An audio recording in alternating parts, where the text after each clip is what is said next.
নমস্কার বন্ধুরা, কেমন আছো তোমরা সবাই? আশা করছি সবাই খুব ভালো আছো, সুস্থ আছো। তোমাদের সবার ভালোবাসে আমিও কিন্তু বেশ ভালো আছি। তবে জানো তো বন্ধুরা, এখন কিন্তু ভীষণই ঠান্ডা পড়েছে। তবে টেম্পারেচার কিন্তু রয়েছে প্রায় 3 থেকে 4 ডিগ্রি। তো আমার কাছে এটা কিন্তু ভীষণই ঠান্ডা। এই কারণেই ভীষণ ঠান্ডা, কারণ আগের বছর ঠান্ডার সময় আমার নর্থ বেঙ্গলে থাকা হয়েছিল না, তখন বড়ই ছিল। আর এই বছর আমার ঠান্ডার সময় নর্থ বেঙ্গলে প্রথম থাকা, তো বুঝতেই পারছো অবস্থা ভীষণই খারাপ আমার, কারণ 3 ডিগ্রি 4 ডিগ্রি টেম্পারেচারে এই ফার্স্ট টাইম। যাই হোক, তবু 2-3 দিন বাদে আজকে বেশ ঝলমলে একটু রোদ উঠেছে, তার জন্য একটু বেরিয়েছি বাজারের দিকে বেরিয়েছি, কারণ হচ্ছে একটুখানি হেয়ার ওয়াশ করবো আর হেয়ার কাট করবো, কারণ এখানে না প্রচণ্ড হেয়ার ফল হচ্ছে। মেবি আমার এখানকার জলটা ঠিক শ্যুট করছে না। তো কি বলো তো, হয় না এক এক জায়গায় না এক একজনের জল শ্যুট করে, আবার এক একজনের করে না। তবে পাহাড়ে তো ঝর্ণার জল ভালোই হয়, কিন্তু আমার না শ্যুট করছে না। মানে অতিরিক্ত মাত্রায় হেয়ার ফল হচ্ছে, অতিরিক্ত মাত্রায়। তো যার জন্যে কি না আমি ঠিক করি যে একটুখানি চুলটা কেটে নেবো আর একটুখানি মানে ভালো করে ওয়াশও করিয়ে নেবো। তো তার জন্যে আর কি কার্শিয়াঙে একটা ভালো একটা পার্লার আছে, সেই পার্লারেই আর কি আমি যাচ্ছি।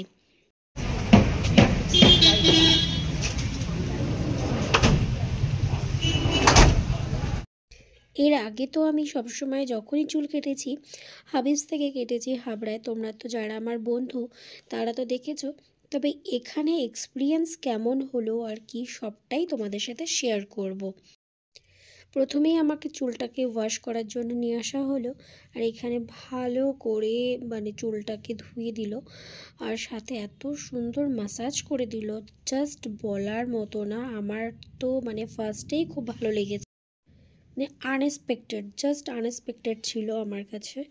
কারণ মানে কি বলতো, কোনো এক্সপিরিয়েন্স নেই, আমি ঠিক জানিও না এখানে কেমন কিভাবে করা হয়। তবে এখানকার বেশিরভাগ মেয়েদেরই আমি দেখেছি এদের হেয়ার কাটটা ভীষণ সুন্দর করা থাকে। আর আর এদের চুলগুলো না খুব সুন্দর, মানে খুব শাইনি, মানে সিল্কি, খুব ভালো। মেবি হয়তো আমার শ্যুট করছে না, তার জন্য প্রবলেম হচ্ছে, তবে এদের হেয়ার কাটগুলো না খুবই সুন্দর হয়। তো প্রথমেই তো আমার চুলটা ওয়াশ করে নিল, আর বেশ টাইম নিয়ে হাতে করে ম্যাসাজ করে ভালো করে ওয়াশ করলো, যেটা কিনা আমার একটু ডিফারেন্ট লেগেছে। কারণ আমি হাবিবসে যেটা করে ওখানে হেয়ার ওয়াশ করে, তবে এতটা সুন্দর করে ম্যাসাজ করে এইভাবে করে দেয় না। তো যাই হোক, এদিক থেকে আমার এটা খুব ভালো লেগেছে। আর এবার হচ্ছে হেয়ার কাটিংয়ের পালা।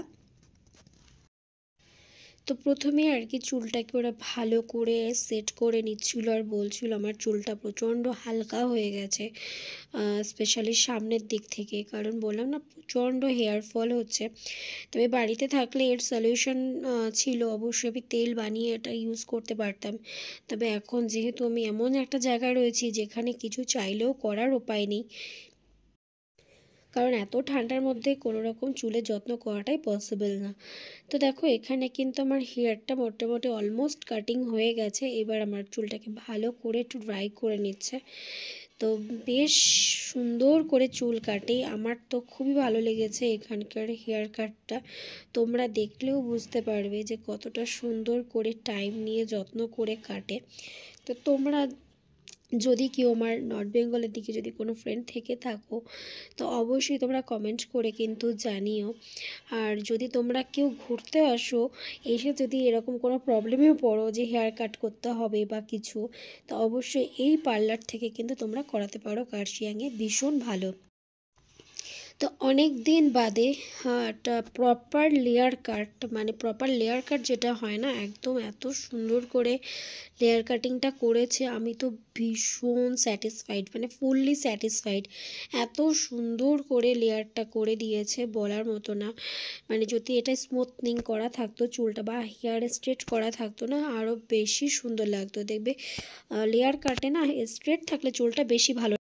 তো দেখো, এখানে চুলটা পুরোটা আমার কাটিং করাও হয়ে গেছে, সেট করে দিচ্ছে। তোমরা দেখলে কতটা বুঝতে পারছো আমি জানি না, তবে আমি ব্যাক সাইডটাও তোমাদেরকে একটু দেখিয়ে দেবো, তখন তোমরা বুঝতে পারবে এত সুন্দর করে আমার চুলটা কেটে।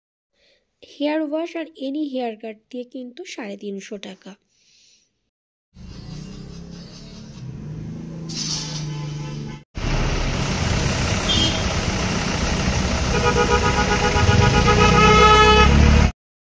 তো তোমরা তো দেখতেই পেলে আমার হেয়ার কাটটা কেমন হয়েছে। আর এখানে দেখো টয় ট্রেন আসবে বলে এখানে লাইনটা ওরা ক্লিয়ার করছে।